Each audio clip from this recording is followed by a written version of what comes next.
মালা কোথায় যাবে বলো শুনি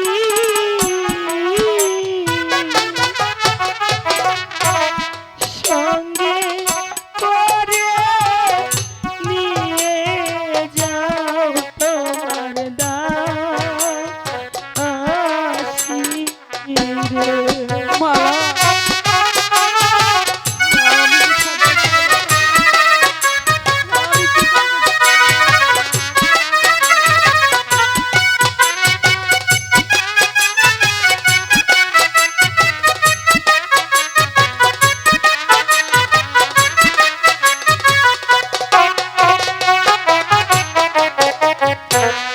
যে দেশেতে যাবে তুমি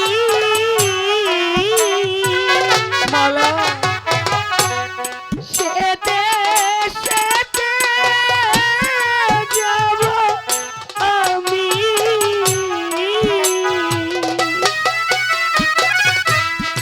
দেশান্তরী হব তোমার সাথে। মালা আমাকে ছেড়ে দিও না, আমি তোমার দুটি পায়ে ধরে বলছি, না মালা না আমাকে তোমার সঙ্গে করে নিয়ে যাও, তুমি যে তোমাকে ছেড়ে থাকতে পারবো না।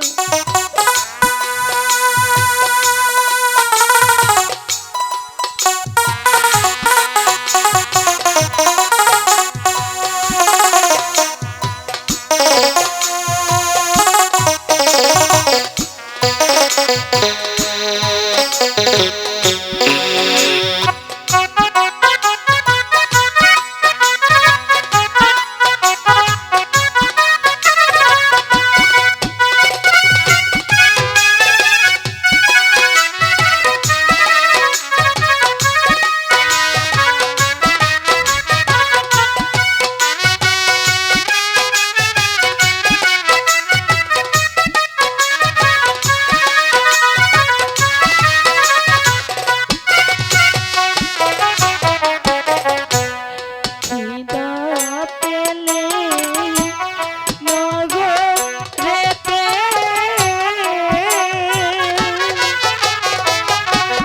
ভিক্ষে করে খাবো মোরা।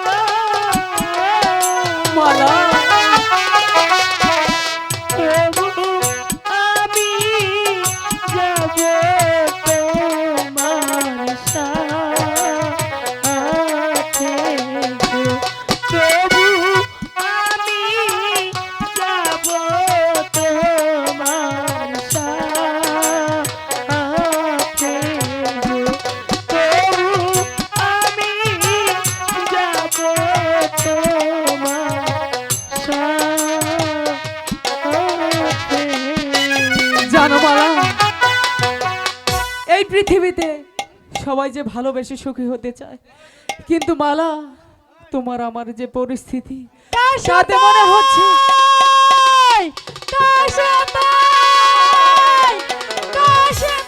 রাশেদা, কি হয়েছে রাশেদা? কি হয়েছে রাশেদা?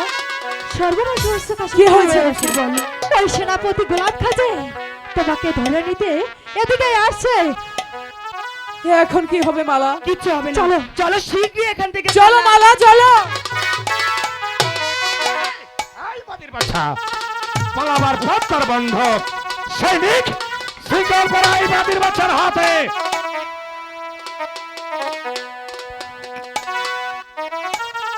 শৃঙ্খল করা এই বাদির বাচ্চার হাতে। আরে এই সেনাপতি গোলাম খান, দাঁড়াও।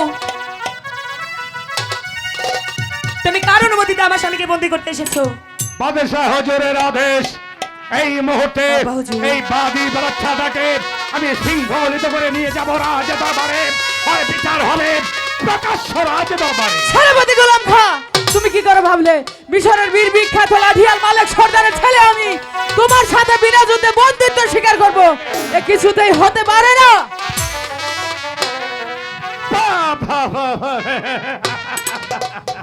অর্থাৎ মিশরের বীর বাহাদুর বীর বিক্রম সিপাহসালা গোলামে খার সঙ্গে অস্ত্র ধরবি, কিন্তু অস্ত্রটা কোথায় পাবি? সেটাই তো বলছি, আমি যে অস্ত্রহীন। এই বাদের বাচ্চা, তুই আমার সঙ্গে যুদ্ধ করবি, অস্ত্র পাবি না সেটা কোনো কথা হলো? এই নে, আমি তোকে অস্ত্র দিচ্ছি।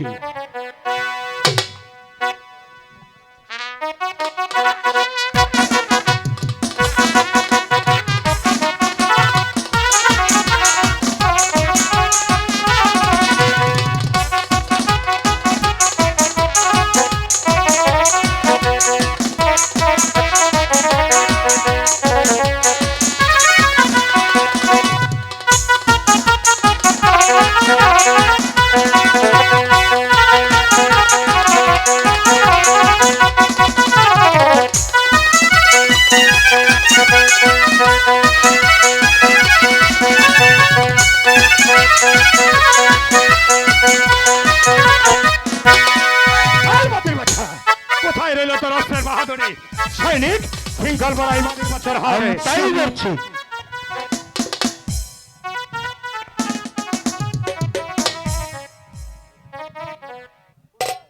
নিয়ে যা, এই মুহূর্তে নিয়ে যা, আর বিচার হবে প্রকাশ্য রাজ দরবারে।